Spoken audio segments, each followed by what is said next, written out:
I've got to go and do it. Morning everybody, January the 3rd. We're going to take another swing with me today. Christmas has gone. It's gone. Christmas has left us. So it's just me and the kids today. My wife is at work, so it's a daddy day. It's daddy day. Yeah. That's good, isn't it? Yeah. Where are we going? Victon. Victon, look at that hair. But don't worry, we're out and about. I'm still going to look at a swing. I've got the swing here on my phone. We're going to try, ooh, shadow, there we go. We're going to try and help this guy with his swing, see if we can help you as well.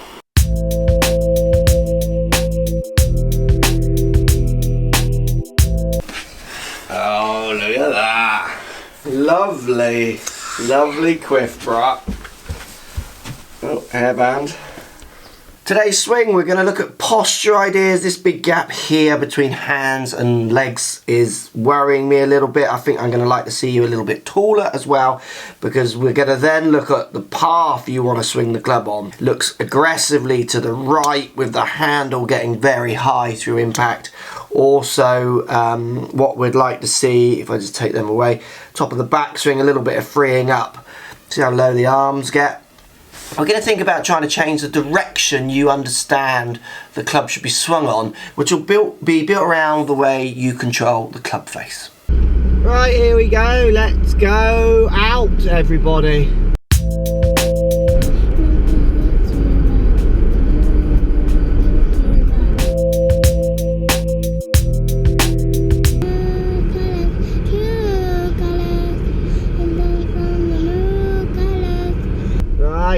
Parking up, everybody. Good chat, everyone. Good chat, guys. Right, a little bit of posture. That's good posture for new. So if you were, don't throw the ball, but if you were to throw that at me, just show me. Feels like that would throw quite straight. Yeah. Okay, and then do it with your hands out in front of you more. That would feel like you might kind of push or pull it a bit more, like over this side or this side a bit more. Yeah, a bit more that way. Okay. So don't throw it, Milo. If you were to throw it at me, that feels like you might throw it quite straight. Yeah. So push it, same pot, that's it. How does that feel like you're going to throw it? Kind of. Go like yeah, you feel like you can go that way. Yeah, I agree. So if you put, hang on, or if you put your arms closer to your body a little bit, that's it, and bend over a bit more. So lean over, flex your knees a little bit, just bend your knees a little bit. And get, yeah, that's it. Get the ball out from in between your legs. There, that's good.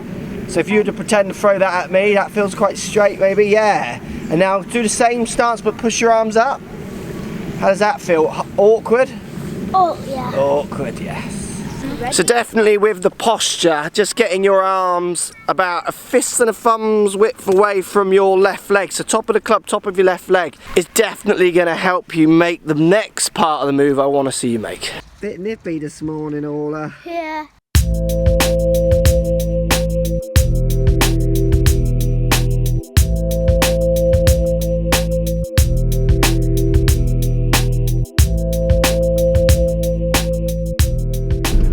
Victon done. That was fun, guys, wasn't it? Yeah.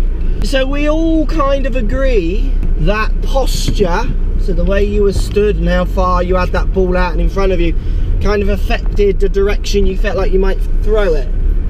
Yeah? Yeah. So now we need to talk about, once they're in a better posture, how to swing it on a different path, feel a different path, built around a different understanding of how to use the club face.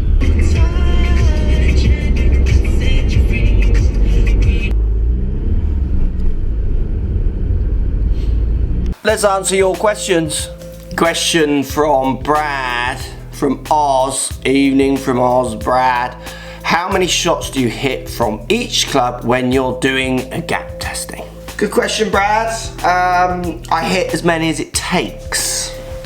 So I would only really use 3 decent hits. When I've done gap testings with amateurs, sometimes it takes longer.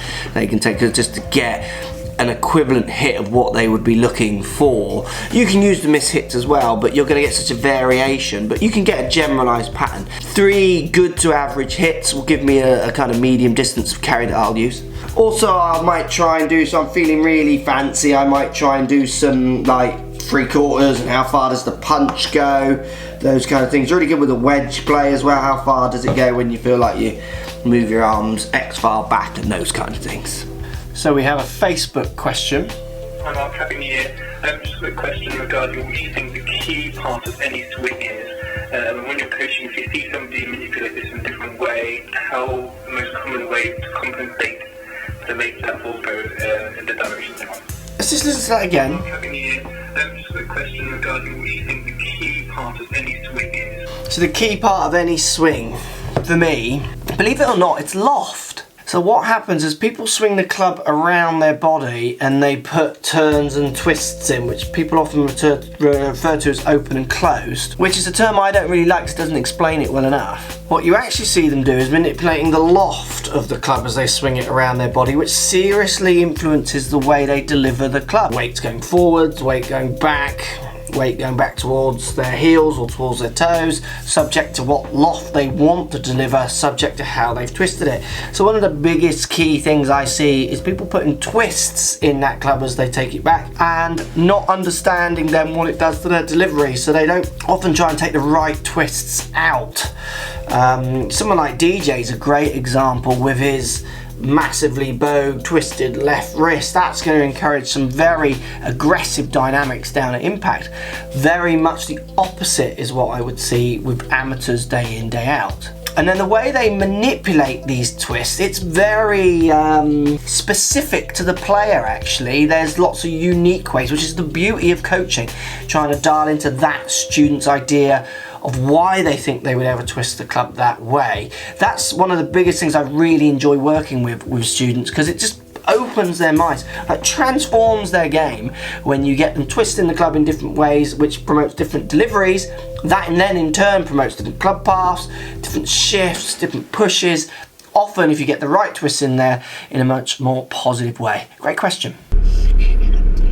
Right, I'm back. That was a fun day out. So let's show you a drill how I would want you to think about changing your club path and face in relationship to that path. So what I want you to do is take a phone, place it down with your right hand. I've got my left hand behind my back.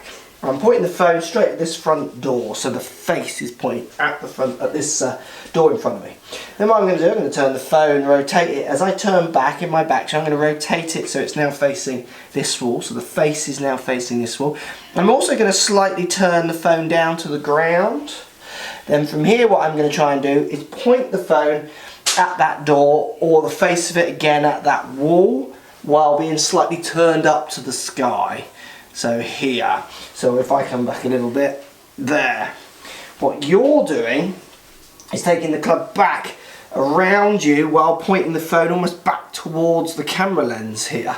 So I want you to feel like the phone, so I was pointing slightly up to the sky, and I want the butt end of the phone pointing more down towards the door. So it's going to give you the feeling of rotating wrists at very different angles, and I want you to try and make sure you turn your body as you do this, like you would in a golf swing. Hips turn, shoulders turn. It'll make you feel like maybe your left shoulder's going down more. It'll feel like the imaginary club, the phone, is going up and over your right shoulder more.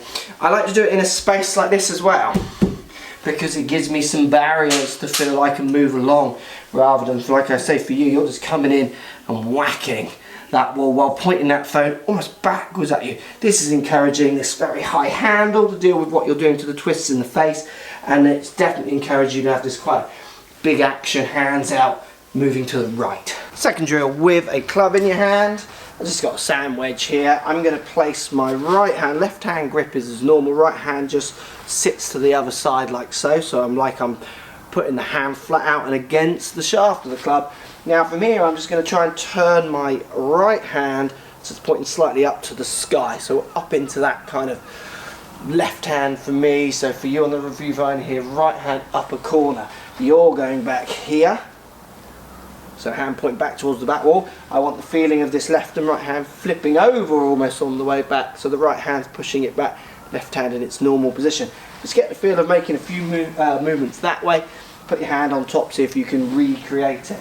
Trying to get the club face to have a very different twist on the way back, so having that club face so twisted around this way is always going to encourage you to deliver high handles, because what happens if I twist the face like you're doing in the backswing, it makes the face point along my left, But what you do is then you try and use the lie to kind of compensate for that.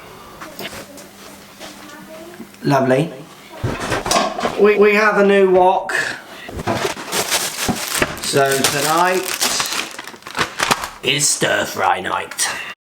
There we go, thanks for watching, hope that helps. Let me know, post those comments down below as always. Remember to follow me on Twitter, Instagram, Facebook, connect with me. Send me more question answers. So lots of people sending swings, which is great, but send me some questions, you know, talk to your phone, send it to me, get on the show. Back with you tomorrow. It's Daddy's Day!